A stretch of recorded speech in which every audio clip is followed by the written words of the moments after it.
त्याच्याप्रमाणे शेड्यूल बदलतो. मग स्क्रीन प्ले असतात, मग ॲडिशनल स्क्रीन प्ले लावायला ते संपलं की गेले 10,000. एक संपलं की गेले काय विषाद रिटेक घेशील.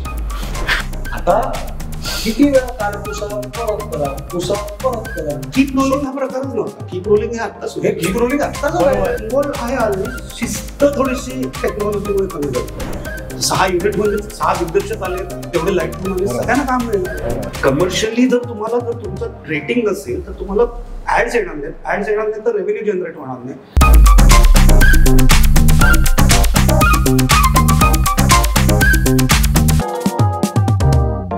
नमस्कार असतात. नमस्कार अवधूत सर. नमस्कार. मी विश्वास नवरे. मी आशिष जोशी. आणि आम्हा सखी टीम बरोबर तुम्ही बसूनच बोलायला तयार झाला त्याबद्दल तुमचे खरंच मनापासून आभार. आणि आपण जनरली परंपरेनुसार आपण आलेल्या पाहुण्याचं, तुम्ही पाहुणे नाहीच आहात, घरचेच आहात, पण बाहेर आलेल्या माणसाचं गुळ पाणी देऊन स्वागत करतो. इथे गुळ ठेवलेला आहे, पाणी ठेवलेलं आहे, तुम्ही ते अगदीच घेऊ शकता. येस. बोलण्यात पुढे कटुपणा आला तर पटकन. म्हणजे मी म्हणणारच होतो की आता इथे साधारणपणे फॉर्मॅलिटी, औपचारिकता वगैरे वगैरे हे सगळी संपली आहे. खूप गप्पा मारायच्यात आणि मी खूपच म्हणजे एक्साइटेड आहे. कारण काय म्हणजे लगेच गेटिंग टू द पॉइंट, मला तुझं स्ट्रेट फॉरवर्डनेस प्रचंड आवडतं. आणि सर तुम्ही प्रचंड सॉफ्ट स्पोकन आहात पण मुद्द्याचं बोलता. मला विचारायचं आहे की आपल्या या इंडस्ट्रीमध्ये हे गुण कितपत नेसेसरी आहेत, कितपत नॉट नेसेसरी आहेत, किंवा काय आहे, कसं एखाद्या आर्टिस्टने, एखाद्या क्रिएटिव्ह व्यक्तीने कसं वागलं पाहिजे. स्ट्रेट फॉरवर्ड कुठल्याही माणसाने असावं. छक्केपंजे कावेबाजी करू नये. प्रसंगानुरूप त्याची डिग्री कमी जास्त ठेवली. डिग्री ओळखता आली पाहिजे, जी मला ओळखता आली नाही बरीच वर्ष. मुळात रागीट त्यात स्ट्रेट फॉरवर्ड, त्यामुळे बऱ्याचदा हा रोखठोकपणा, माजुरडेपणा वाटतो, अजूनही वाटतो. पण त्यात समोरच्याची चूक नाही, पण हे कुठेतरी कर्टेल आणि त्याला थोडासा एक आकार देणं हे गरजेचं आहे या क्षेत्रामध्ये. कारण इथे भलामण करून पुढे जाण्याची परंपरा ह्या क्षेत्रातच नाही, सगळीकडेच आहे, पण इकडे ती पटकन दिसते. तसं असताना स्ट्रेट फॉरवर्ड तुम्ही असणं हे तुमच्या आरोग्यासाठी चांगलं आहे, करिअरसाठी थोडंफार घातक ठरू शकतं. पण मग अशीच माणसं आसपास निवडा, अशी ज्यांना हे रुचतं, ज्यांना हे पचतं आणि पटतं. त्यामुळे मग तुमचं बरं चालेल.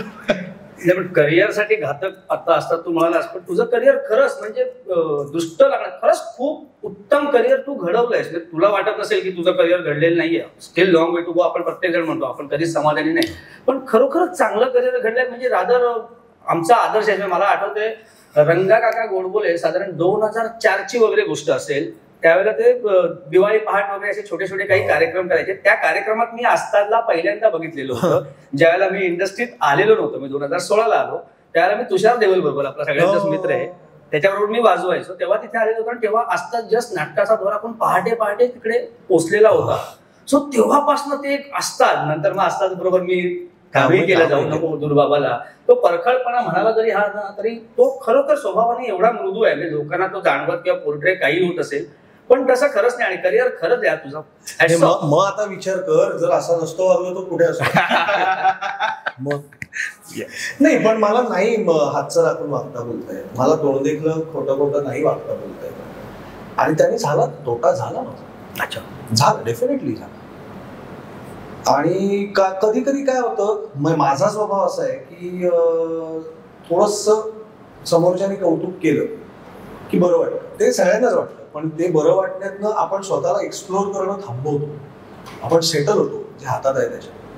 तसा काहीसा माझा स्वभाव आहे. त्यांनी माझं नुकसान. तसा स्वभाव आहे थोडासा, की मी पटकन कम्फर्ट झोन मध्ये सेटल होऊ शकतो. नट म्हणून, माणूस म्हणून कदाचित नाही पण होणार, पण नट म्हणून होऊ शकतो. मग त्याने नुकसान होतं.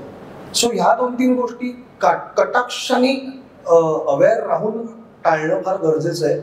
If you want to thrive as a creative person for a long period of time, doing something new, trying something new. So मला पर्सनली वाटतं. आय गेस त्यामुळे स्ट्रेट फॉरवर्ड, पण फक्त ते जरा शांत पद्धतीने आणि छान पद्धतीने सांगायचं, असं एक असा एक ऍटिट्यूड कदाचित आपण फॉलो केला तर मग बेटर आहे का? नाही, मी सांगू होतं म्हणजे असतात विषय सुरू होता तर मास्तर सुरुवात मुळातच ना आपल्या इंडस्ट्रीमध्ये जास्त प्रमाणात इतर इंडस्ट्रीमध्ये IQ गोष्टींवरती जास्त विश्वास ठेवला जातो. अनलेस अँड अंटिल आपण एकमेकांना भेटत नाही, आपण एकमेकांशी बोलत नाही. सो माझा स्वभाव मृदू अजिबात नाही आहे. ॲट टाइम्स आणि मी खूप हाय टेम्पर आहे. खूप कमी जणांना माहिती आहे, त्यांनी एक्सपिरियन्स केलाय. सो जेव्हा आम्ही एकत्र काम केलं 2016 मध्ये आम्ही एकत्र काम केलं त्यावेळेला मलाही बऱ्याच गोष्टी सांगितल्या गेल्या, हा असं आहे, हा तसं. म्हटलं ओके, नो प्रॉब्लेम. माझा काय कनेक्ट होतं त्याशी हा प्रश्न एक वेगळा आहे. हा कोणाशी कसं वागला, तुझ्याशी कसं वागला, त्यावेळेची परिस्थिती काय होती मला माहिती नाही. तुझी एक बाजू आहे तशी त्याची एक बाजू असते. त्यातली खरी बाजू ही कोणीच नाही ओळखू शकत जोपर्यंत तुम्ही स्वतः त्या माणसाचा एक्सपिरियन्स नाही घेतला. सो मला म्हणून म्हणणं की IQ गोष्टींपेक्षा ना माणसाला येऊ द्यावा आपल्या कनेक्टमध्ये, आपण त्याचा एक्सपिरियन्स घ्यावा आणि मग बोला. सो मी सुरुवातीचा काही काळ फार मृदू का राहतो तुम्ही माणसाला समजून घेतो. I give time to understand myself. मी त्याला कळू द्यावं, तो मला कळू द्यावा आणि मग आपण त्याच्यावर रिॲक्ट झालेलं बरं असतं. सो स्वभाव मृदू म्हणण्यापेक्षा मी तो बॅलन्स ठेवला आणि तोही बॅलन्स यायला मलाही काही अनेक वर्ष गेली. म्हणजे मी 2001ला मी इंडस्ट्रीमध्ये आलो. सो मी इंडिपेंडंट डिरेक्टर झालो 2012ला.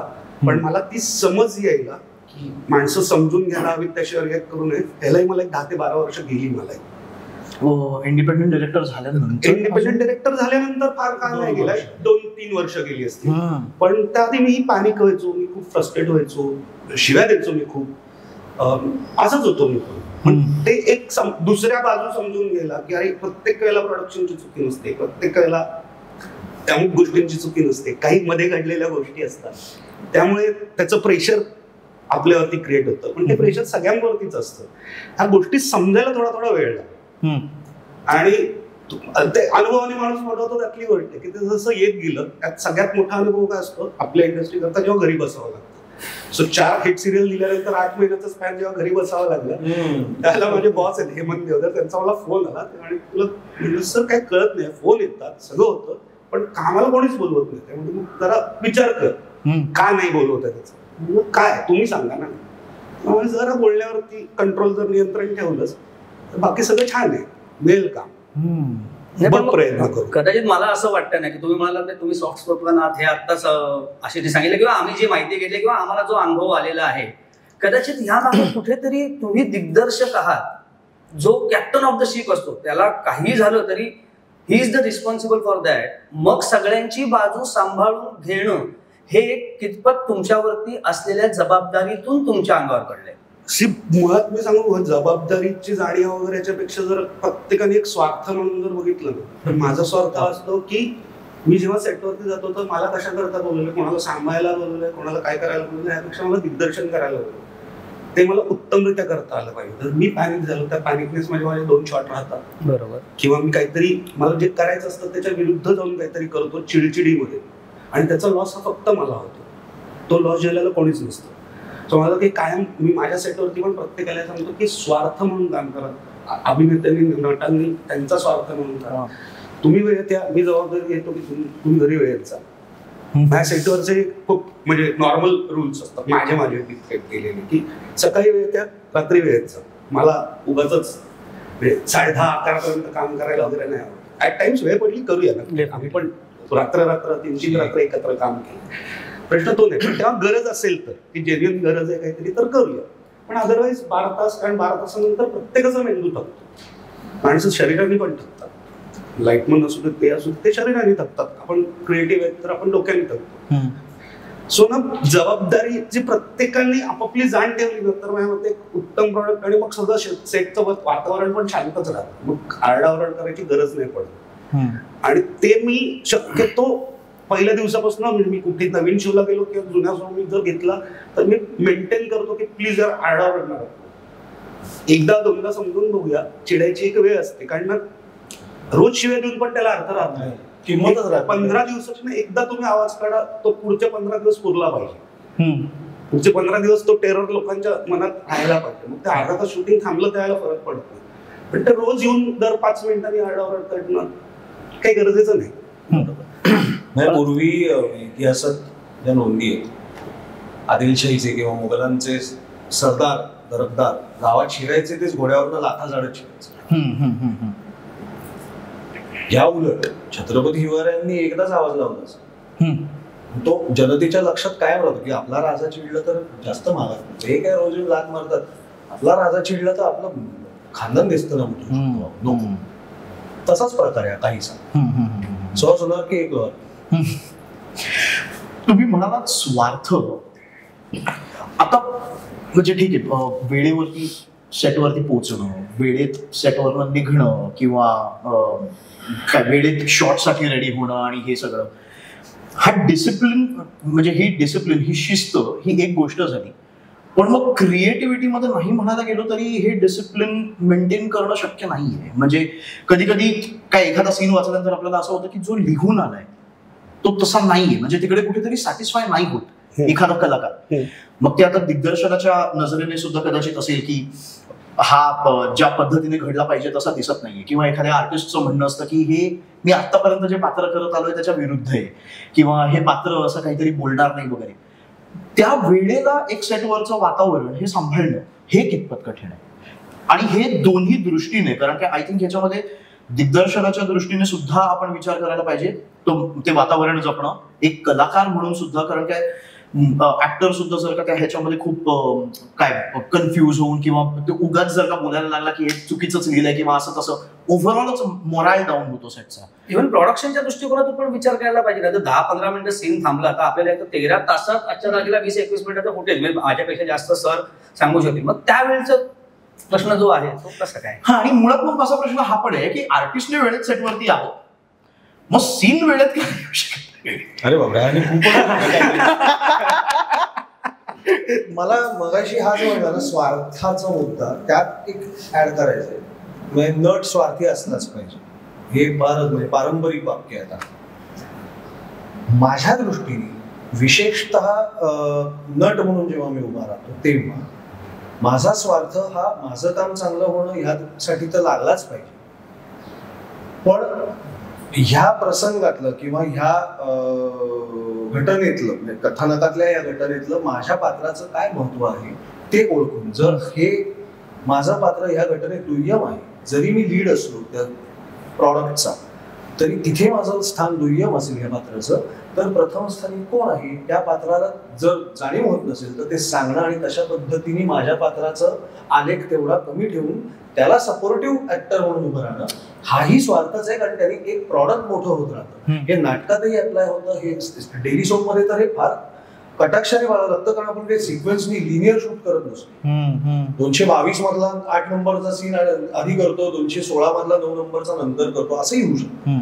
सो हे लक्षात ठेवा. याचं उदाहरण देतो, जाऊ नको दूर बाबामध्ये माझ्या मुलीचं काम करणारी शर्वरी चोर, दुसरी मालिका तिची, आणि बावचळली तिचा एक आधी सुरुवातीच्या आठवड्या 10 दिवसात शूटिंग सुरू झाल्यापासूनच्या 10 दिवसात एक सीन होता तिचा माझा, आणि ती येऊन मला लेफ्ट राईट सेंटर फायर करते.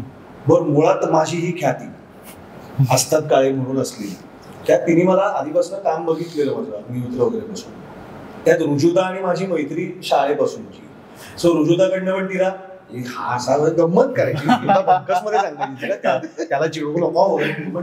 त्यात हर्षदाताईंनी येऊन एक वलय केलं होतं निर्माण की ऍस्टिक वर रुजुदा जरा सिरियस आहे, तो ध्यान देणार, तर तिला बिचारी बावसळली. बरं, आणि भडा भडा भडा भडा भडा भडा बोलायचं होतं. बरं, तिचं काय, ती मूळ कोल्हापूर, अपब्रिंगिंग कोल्हापूरचं. ही कथा अख्खी घडते मुंबईत. त्यात एक छान श्रीमंत फॅमिली मधली लाडात वाढलेली मुलगी.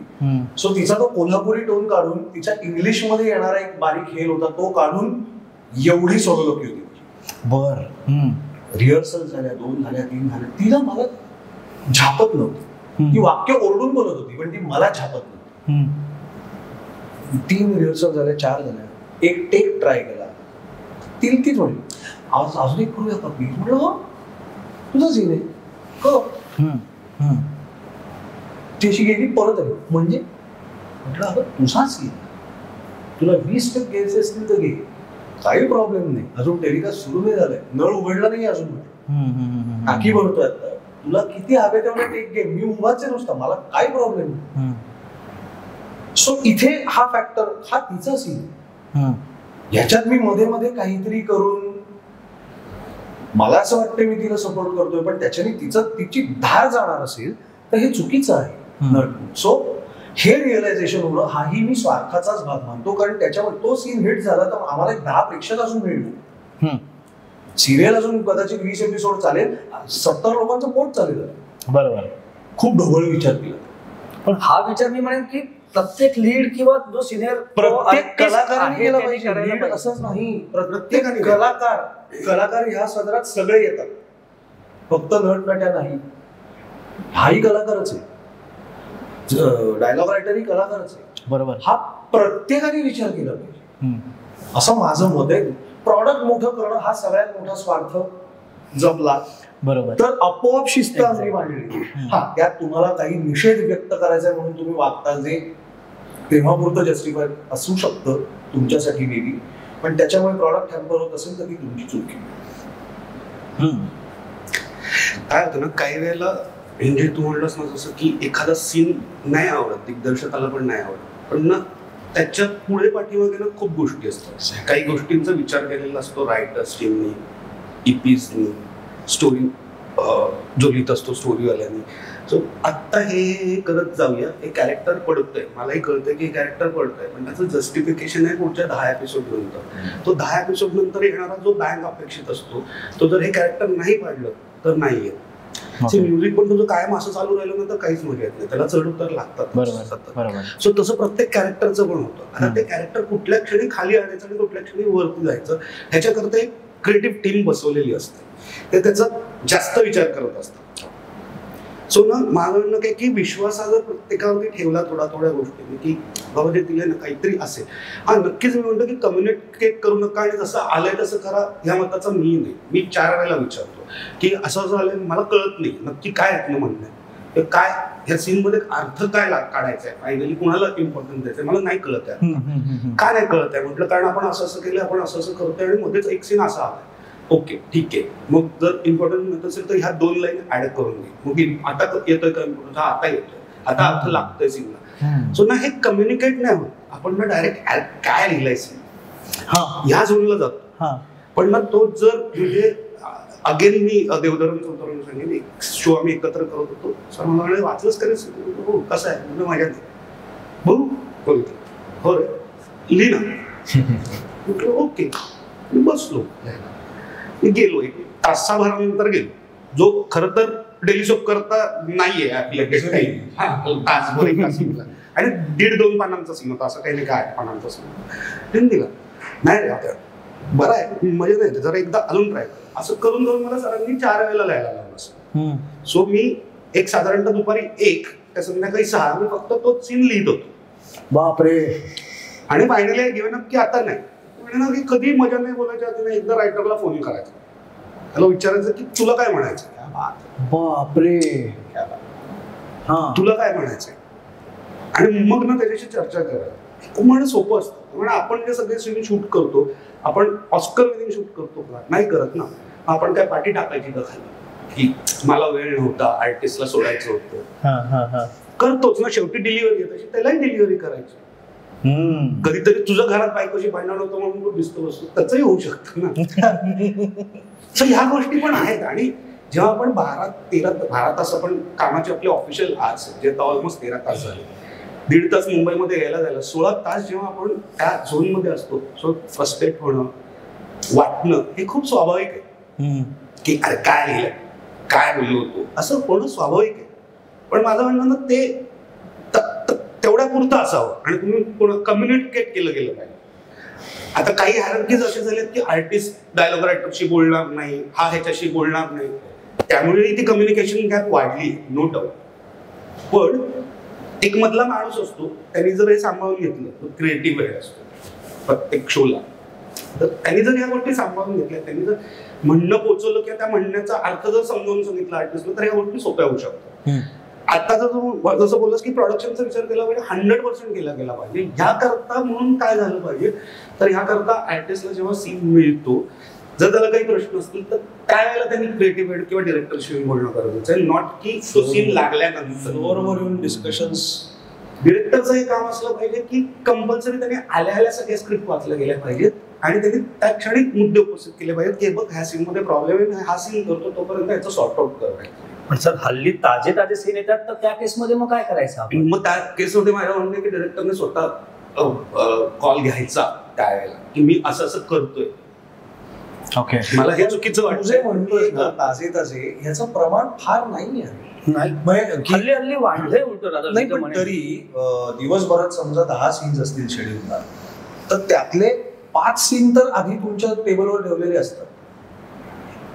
ऑल डिपेंड, म्हणजे आताची कदाचित परिस्थिती काय काय ठिकाणी आहे आता परिस्थिती आता अशी 3 की- वर्ष मी जो अनुभव घेतोय, मी जसं नाही, अनेक जण अनेक सेटवरती हा नाही, अनुभव कारण घेत मी असतील.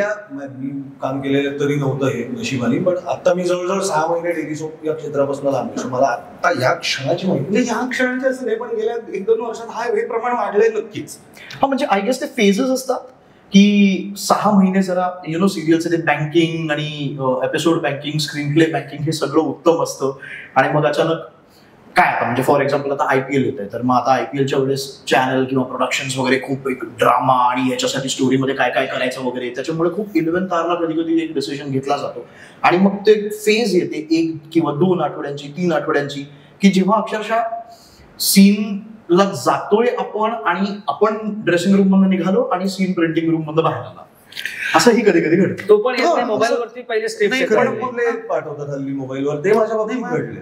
माझं म्हणणं ते नाही या बाबतीत की स्क्रीन प्ले आलेला असतो आपल्याला आधी, तो स्क्रीन प्ले वाचायला, आणि स्क्रीन प्ले बऱ्यापैकी एलिबरेटेड स्क्रीन प्ले आजकाल सिरियल्सला येतात, म्हणजे ज्याच्यावरती एक दिग्दर्शक शॉर्ट सांगू शकतो किंवा एक बेसिक स्ट्रक्चरिंग करू शकतो, त्याचा अर्थ समजून घेऊ शकतो. राहता फक्त काय की वाक्यांचा प्रश्न राहतो, अदरवाईज बेसिक मुद्दे तर त्याच्यामध्ये असतात. आणि जे म्हणजे स्क्रीन प्ले, आता काही प्रोडक्शन स्क्रीन प्ले आर्टिस्टना वाचायला देत नाही, त्याची पण 2 कारण आहेत. कारण त्यांना कळतं पुढे काय होणार आहे, म्हणजे आर्टिस्ट स्वतःच्या डेट्स ठरवायला दृष्टी जे वाईट आहे. आणि चांगली गोष्ट माझ्या दृष्टीने आहे की माझं तर म्हणणं असतं की प्रत्येक आर्टिस्टने स्क्रीन प्ले वाचावा, कारण मग तो फक्त सीनचा विचार करत नाही, मग त्याला आपोआप लिंक्स लागतात की अरे हे होणार आहे, ह्याच्यामुळे मी हे करतोय, तिकडे पॅरलली हे चाललंय म्हणून मी हे करतोय, तर ते आपोआप प्रश्न पण कमी होतो. पण त्याच्या पुढे जाऊन जसं तुम्ही अगदीच मान्य की स्क्रीन प्लेची एक फाईल ठेवलेली असते प्रोडक्शन रूम मध्ये किंवा आपल्या जिथे पुढे आपलं शूट फ्लोअर चालू असेल, ते आपण प्रत्येकाने वाचलं पाहिजे.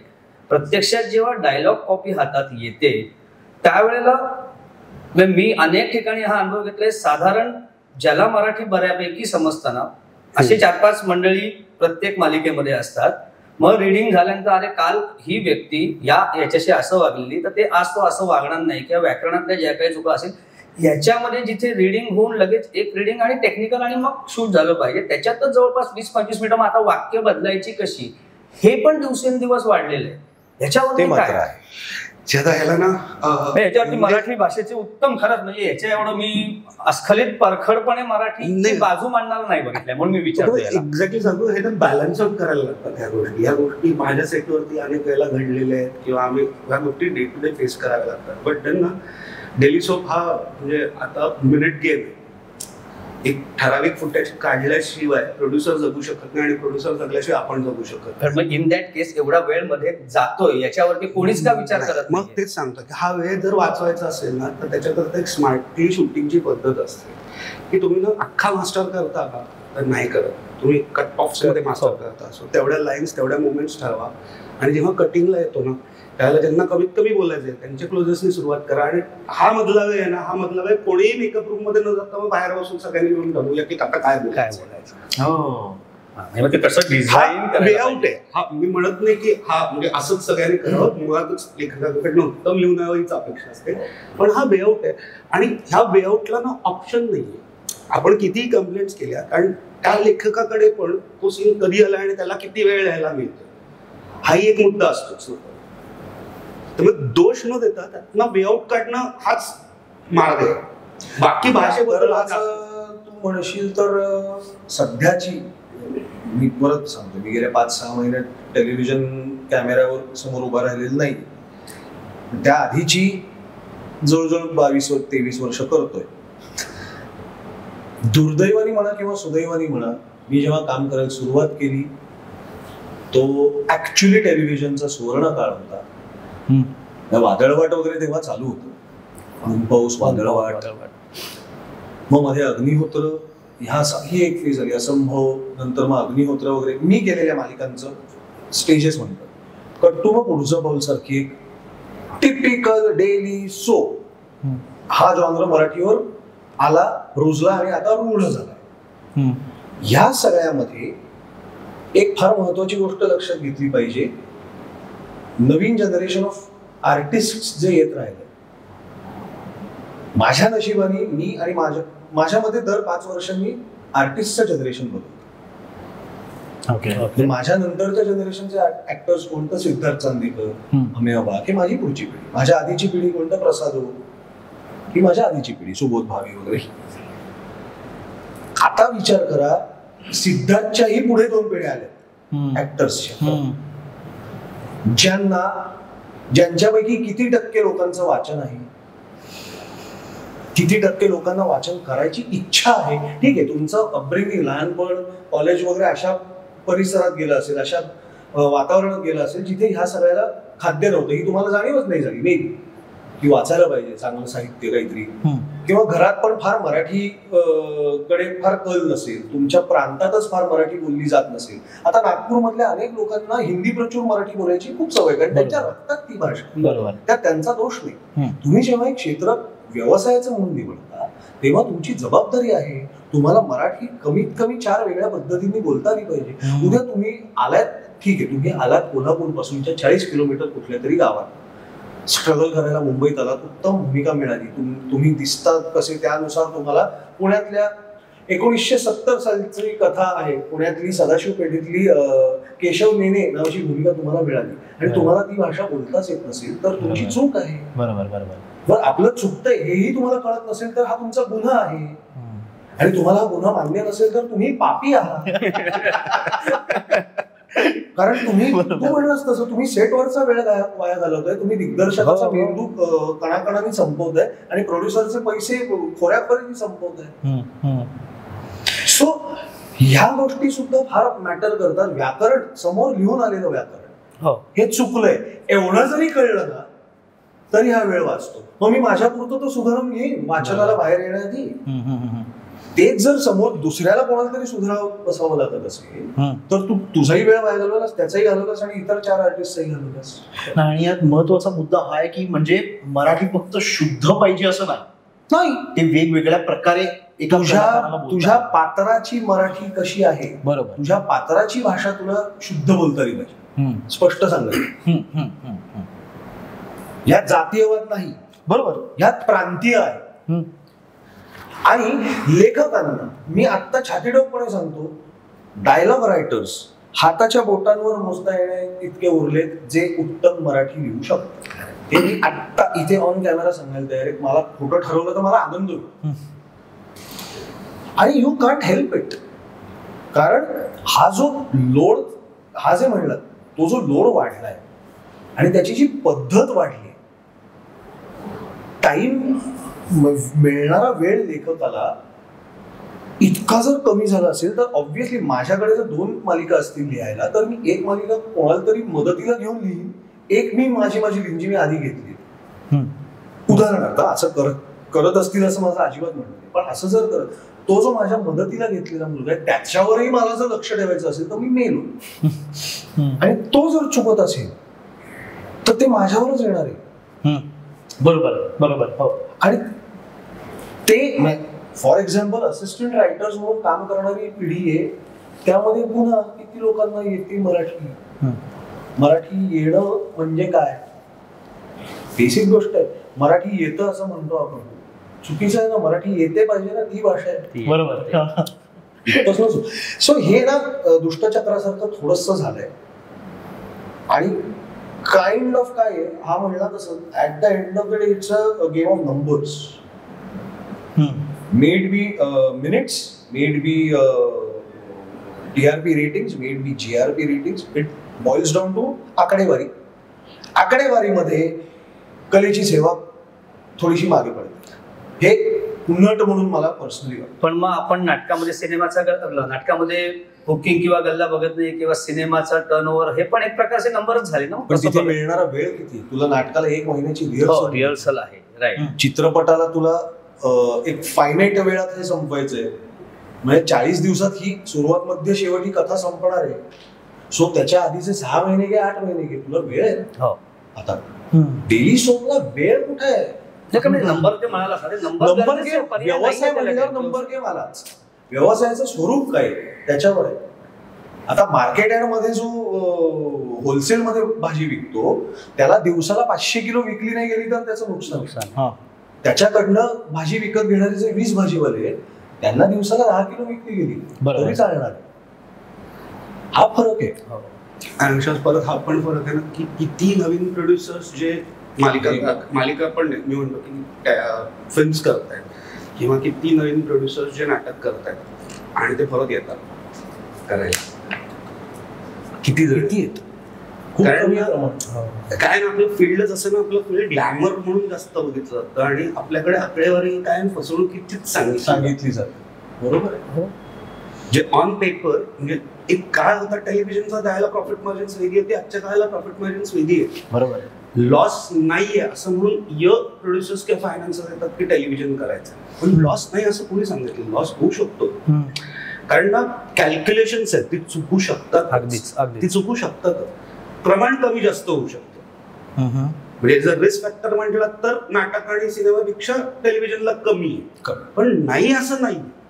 पण हल्ली आपण बघतोय की 2-3 महिन्यात मालिका बंद करतायत. मग मी तर म्हणेन तो प्रोडक्शनचा पूर्णच लॉस एक्झॅक्टली काही सुरुवातच नाही झाली. पण मग ती रिस्क पण प्रोड्युसर घेऊन करतोय ना, नाहीतर मग प्रोड्युसरने थांबवलंच असतं करणं.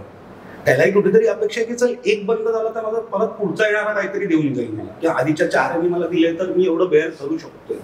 म्हणून मी म्हणतो की नवीन येणारे किती असे टिकत आहेत, जे आहेत ते जुने आहेत आणि जे ना फुल टाइम म्हणून बघतात, की फुल टाइम व्यवसाय म्हणून बघतात. त्यामुळे त्यांना आणि व्यवसायात नफा दोन्ही आला ऍक्सेप्ट करून बघणार आहे.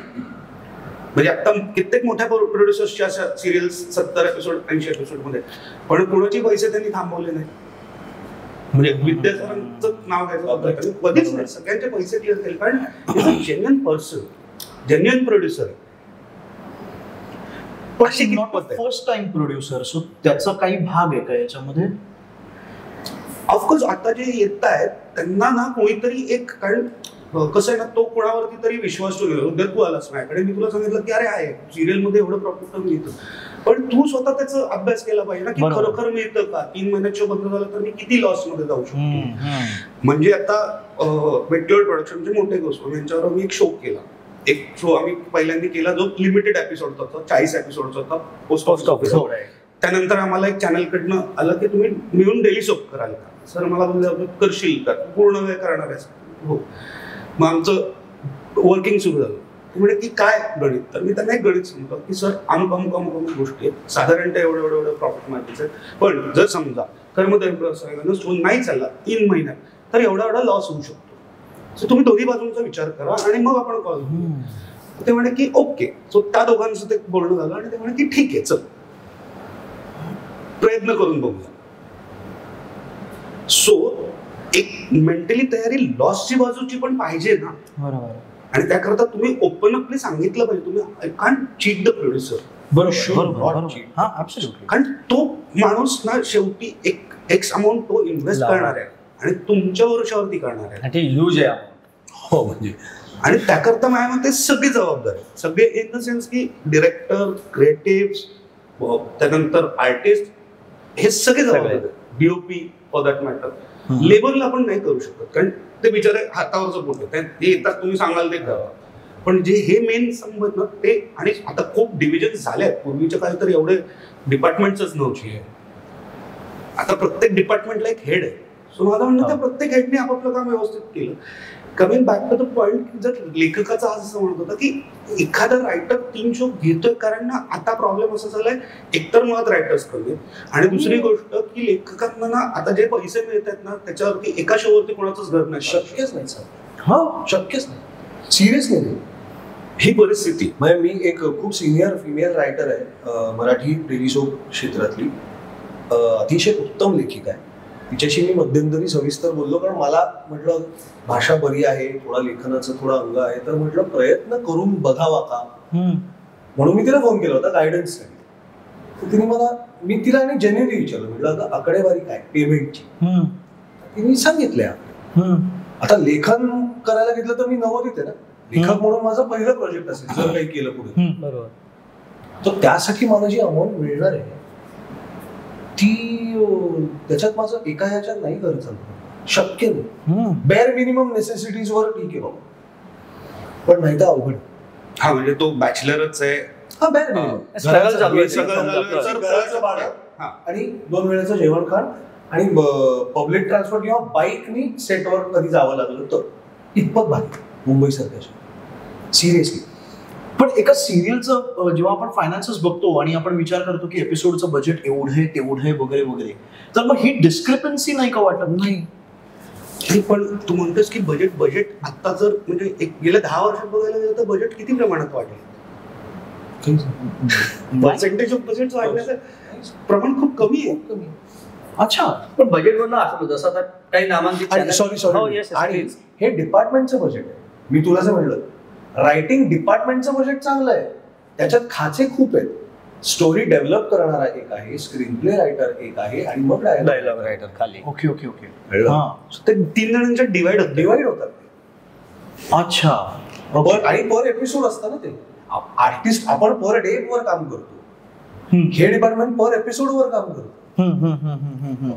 दिग्दर्शक पण पर डे वर किंवा मंथली बेसिसवर. बरोबर. This department works on per episode. बरोबर. सो खूप फरक पडतो. सो एका दिवसात 2-3 एपिसोड वरती काम करावं लागू शकतं, पण त्यावरच काम परत करावं लागलं तर त्याचं एक्स्ट्रा नाही मिळत. नाही मिळत असं. आणि फिजिकली तू एका मालिकेचे 2-3 एपिसोड वरती एका दिवसात काम करू शकशील, पण त्यांनी ते तुला परवडत नाहीये महिन्याला.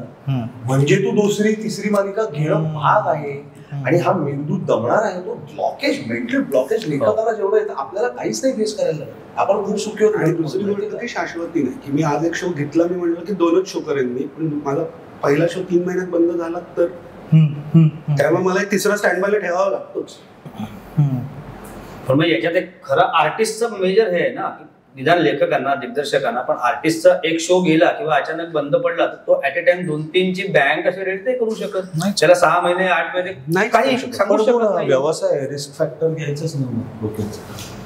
पूर्वी बरं होतं. मी पुन्हा सांगतो, पूर्वी एकाच वेळी 2 किंवा 3 सिरियल्स मध्ये मेजर रोल्स मध्ये तुम्ही दिसलेले चालायचा. बरोबर. आता ते चॅनलने भिंतीच बांधल्यात आणि तो त्यांचा कॉल आहे. Of course you can challenge that. त्यामुळे तेही शक्य नाही. पण मग हे जग कसं बदललंय आणि का? म्हणजे आय थिंक पुढचं पाऊलच्या वेळेस सुद्धा आठवड्यात 5 दिवस टेलिकास्ट असायचं. 5 डे वीक. हा, 6 डेज. पुढचा पाऊलला शनिवार नव्हता. होता 6 डे वीक होता. 6 डे वीक. अग्नी होती 5 डे वीक. पुढचं पाऊल नंतर मी देवानीला सुरुवात. बरोबर 6 डे वीक. हा तर तेव्हा फरक तर आहे. महा एपिसोड पण सुरू झाले. हो. हा फरक कदाचित नंतरच असेल. मी म्हणेन मगाशी तुम्ही विषय झाला, तुम्ही 2001 साली या क्षेत्रामध्ये आला.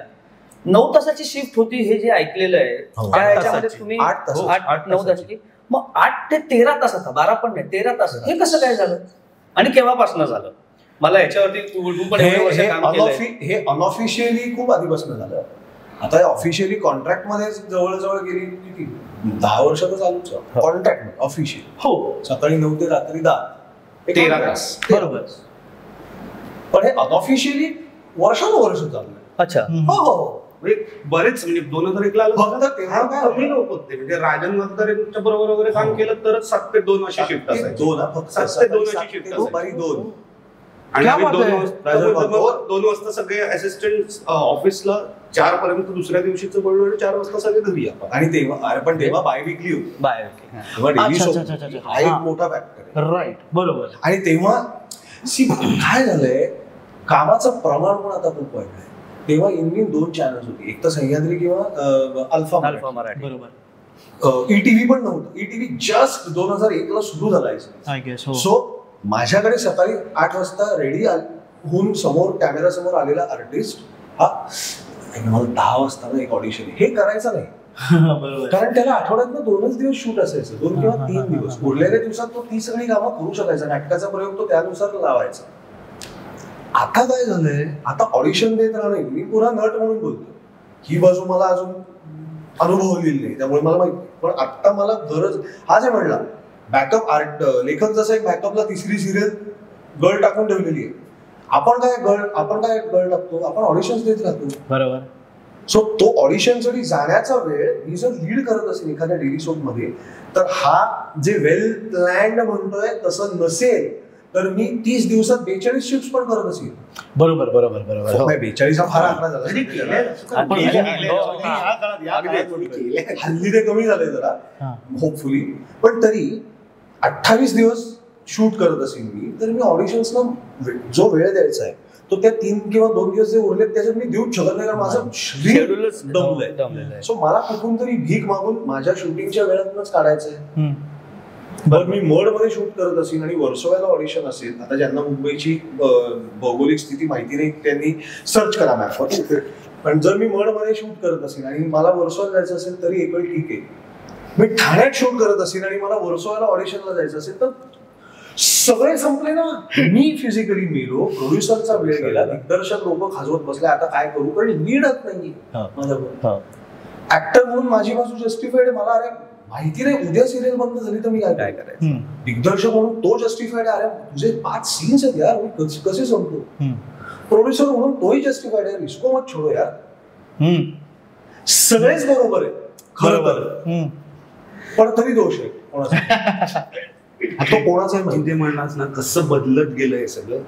आता काही फायदे असतात टेक्नॉलॉजीचे आणि काही तोटे असतात. सो मी ह्या सगळ्यांना माणसांपेक्षा टेक्नॉलॉजीला जास्त दोष देईन.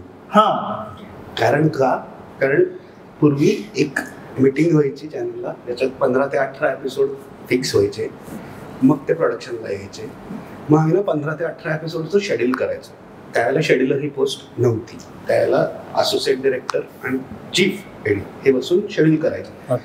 आम्हाला एक कागद आलेला असायचा प्रोडक्शन हेडकडनं, त्याच्यावरती विश्वासची अमुक अमुक तारीख नाही, आस्ताची अमुक अमुक तारीख नाही असं मेन्शन असायचं. मग आम्ही त्यांना सांगायचो की ह्या तारखेचा ना मेजर प्रॉब्लेम होतो, तुम्हाला बोलावं लागेल आर्टिस्टशी, की आपल्याला लागेल.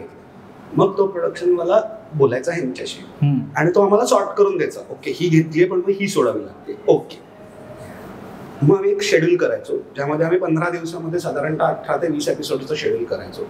ते 15 दिवस झाले की 8 दिवसाचा ब्रेक असायचा आणि त्या ब्रेकला जायच्या आधी असतात त्याला प्रोडक्शन तारखा दिलेल्या असायच्या की पुढचं शेड्यूल 8 दिवसानंतरचं हे तुझ्या तारखा या. काय कमाल. कारण फोन नव्हते, व्हॉट्सअप नव्हतं, लँडलाईन होत्या, पण जे हा जसा मुंबईतनं पुण्यात आला, मी कोल्हापूरमधनं मुंबईत आलो तर आमच्याकडे लँडलाईन नव्हते. एक इमर्जन्सी कुठल्या तरी टेलिफोन बुथचा कॉन्टॅक्ट नंबर असतो, तिथे तुला फोन करायला सांगितलं एवढा निरोप मिळायचा. सो क्लॅरिटी एवढी होती सगळ्यांमध्ये आणि त्यामुळे ठरलेलं होतं की माझ्या इतके दिवस लागणार, मला माहिती असायचं इतर दिवशी मी काय करायचं त्याच्याकरता हा मोकळा असायचा.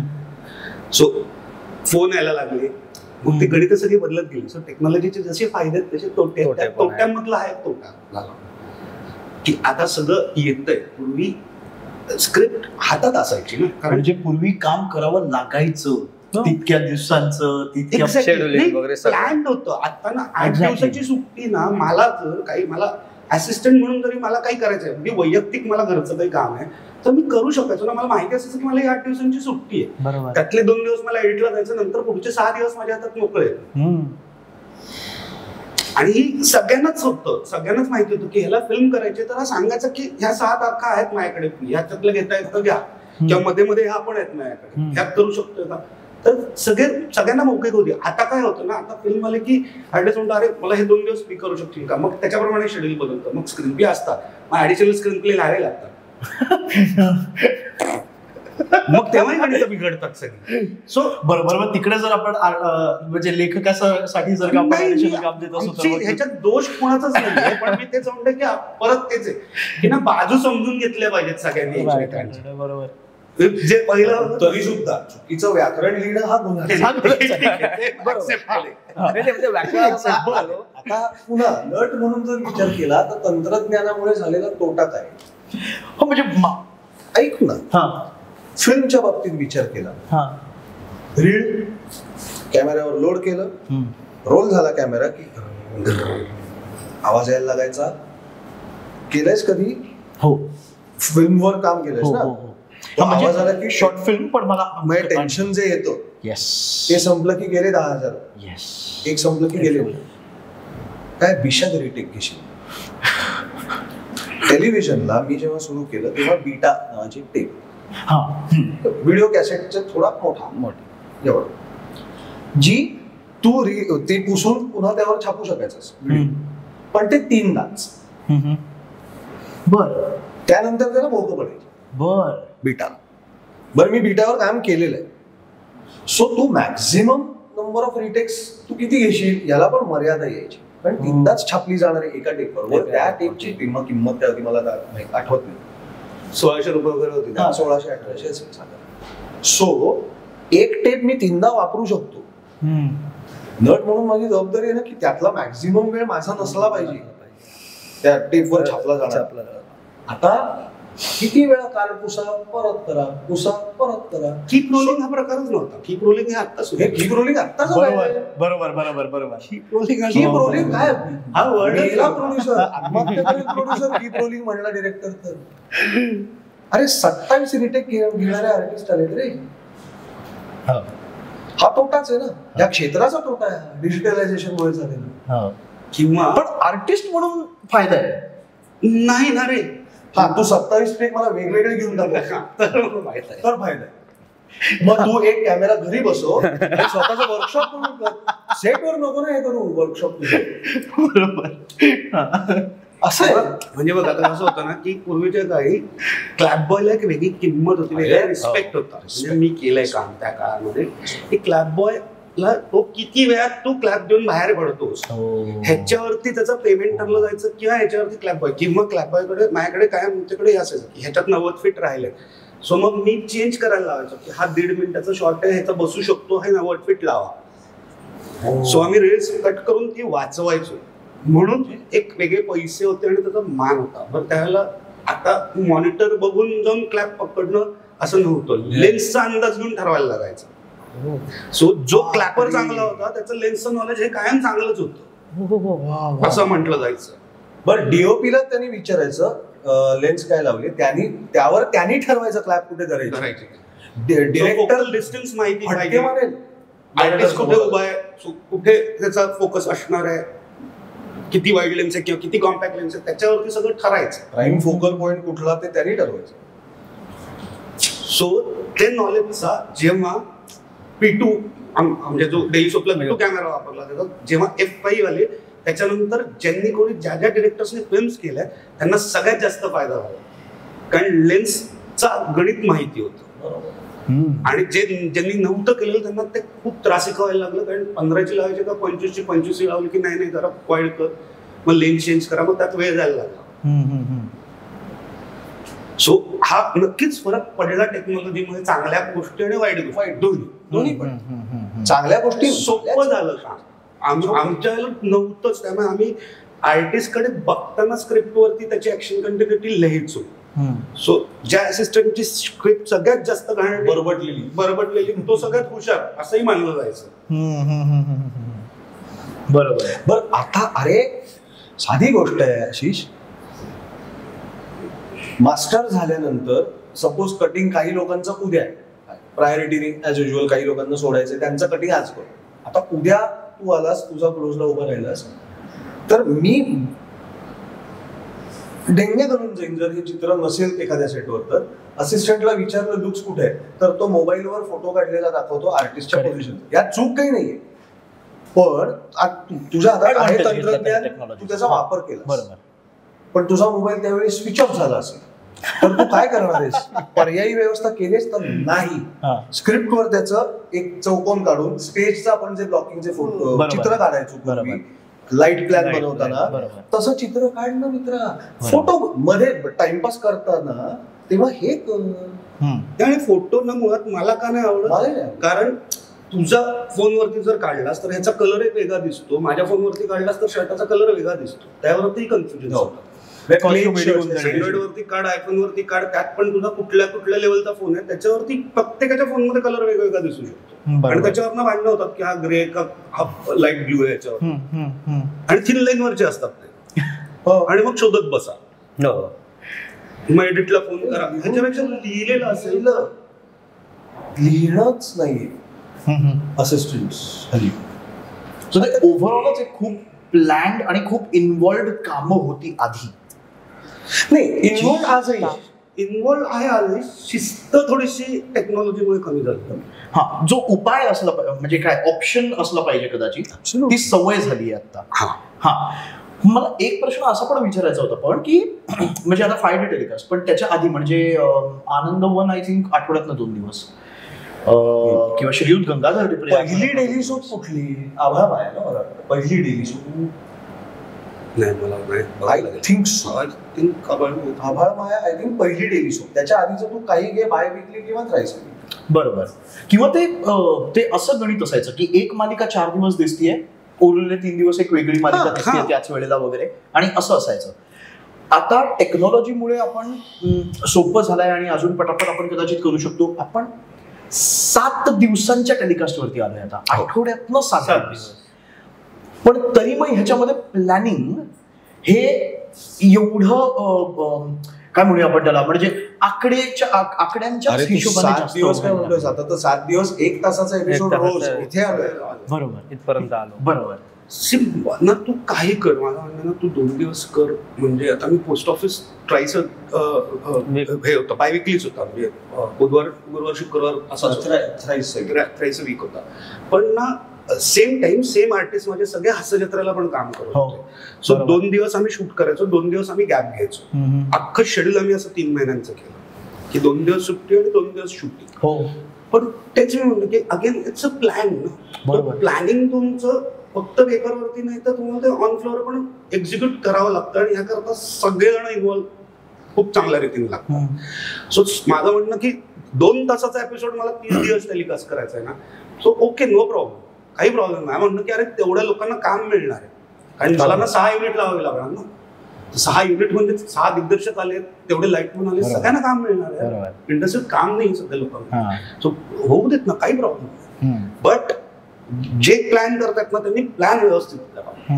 आता आपल्याकडे कुठली सामाजिक किंवा काही आपली समस्या आपण मांडली कुठे, तर राजकीय लोकांचं बऱ्याचदा एक स्टेटमेंट असतं, अरे या देशाची लोकसंख्याच एवढी, ओव्हरनाईट नाही ना झाली 150 कोटी. तुम्हाला माहिती आहे ना गेली 15 वर्ष देशाची लोकसंख्या वाढते. तसंच इथे ओव्हरनाईट नाही ना तुम्हाला सांगितलं 7 दिवस 1 तासाचा एपिसोड करायचा. यू हॅड टाइम, यू कुड हॅव प्लॅन. सवय होत गेली ना हळूहळू की 31 दिवस सलग, आता हा महिना अख्खा आपल्याला टेलिकास्ट करायचा आहे, मग 31 दिवस 1 तासाचा एपिसोड करायचा आहे. ह्या महिन्यात आपल्याला 2-2 महा एपिसोड करायचे. म्हणजे मी जो लास्ट शो केला नाशिकचा तुझं माझं, मी दर महिन्याला 2 महा एपिसोड केले. आउटडोअरला शो असून सुद्धा आम्ही 25 दिवसाच्या वरती कधीच शूटिंग नाही केलं. वाव, कधीच प्लॅनिंग केलं, प्रॉपर प्लॅन करून केलं. पुन्हा आउटडोअरचा एक फायदा हा होता, एकतर लीड्स नवीन, हा एक फायदा. आणि तू बाहेरच शूट करत असशील तर आज जरा 2 तास ना एक ऍडची ऑडिशन हे तू करू शकत. सो ह्याच्या हातात सगळे आर्टिस्ट 24 तास होते. बरोबर, हा एक फायदा आउटडोअरचा डेफिनेटली आहे. फ्रॉम अ प्रोड्युसर और डायरेक्टर्स पॉइंट ऑफ व्ह्यू. तरी प्लॅनिंग लागतच ना. करेक्ट. याच्यामध्ये खूप मोठी काय मदत म्हणूया आपण चॅनलची पण असावी. पण म्हणजे चॅनलनी मदत नसती केली तर मला नाही वाटत मग मी करू शकलो असतो. बरोबर. सो असतेच मदत ना, फक्त ते कसं आहे ना की तुम्ही कशा पद्धतीने पुटअप करत जाता ना. म्हणजे एखाद महिना माझा असं पण गेला की रेटिंग डाऊन आली, नाही आपण जरा स्क्रीन प्ले वरती परत बसूया, आणि परत स्क्रीन प्ले केलं. एखाद महिना आम्ही 30 दिवसही शूट केलं, नो डाऊट केलं आम्ही शूट. पण परत ते तुम्ही बॅलन्स आउट कसं करता. ओके बरोबर आहे, शो खाली चाललाय तर मला शो रन होण्यामध्ये जास्त इंटरेस्ट आहे. मला 25 दिवस शूट करतोय, 28 दिवस शूट करतोय, यापेक्षा मला शो रन करण्यात जास्त इंटरेस्ट आहे. सो त्याला मी ऍक्सेप्ट केलं. सो अगेन आम्ही एक थोडं वरती आलो. वरती आल्यानंतर परत की आता जरा बँकिंग करूया. सो चॅनलनी द्यायला की ओके चला आता करूया बँकिंग, आता आपण सेफ जोडलो आता करू शकतो. सो ते ना परत तेच आहे की इट्स त्यांना घेवाण आणि तुम्ही समजून घेऊन कसं करताय. तुम्ही जर तिथे आपण जर एखाद्या म्हणजे काय म्हणतो आरेरावी नाही म्हणणार, पण जर आपण आपलंच मत खरं करायचं ठरवून बसलो ना तर नाही होऊ शकत. कारण त्यांनाही तेवढंच प्रेशर असतं जेवढं आपल्याला असतं, किंवा त्याच्यापेक्षा जास्त. कारण शेवटी त्यांच्याही नोकऱ्या तुम्ही नंबर्स नाही दिले, त्यांनी नंबर्स नाही दिले तर त्यांच्या नोकऱ्या कशा तिकडे. प्रत्येक जण स्वार्था करताच करतोय. कारण मला जर मी शो चांगला नाही दिला तर मला दुसरा शो मिळणार नाही. तसं त्यांनी जर शो नाही त्यांच्या वरती आणले तर त्यांना काम मिळणार नाही ना पुढे, त्यांना प्रमोशन्स मिळणार नाही. शेवटी हे पण आहे. आणि वरचं जे आहे गणित ते अजून वेगळं आहे. कमर्शियली जर तुमचं रेटिंग नसेल तर तुम्हाला ऍड्स येणार नाहीत तर रेव्हेन्यू जनरेट होणार नाही. सो चॅनलचं असं म्हणणं रेव्हेन्यू जनरेट होत नसेल तर आम्ही शो कसा करता नंतर. पण सर मग काही शोना 1.2 रेटिंग आहे, काही 5.7, 10 पर्यंत जातात. 1 वाले पण चालू ठेवलेले शो करेक्ट हे पण चालू आहेत.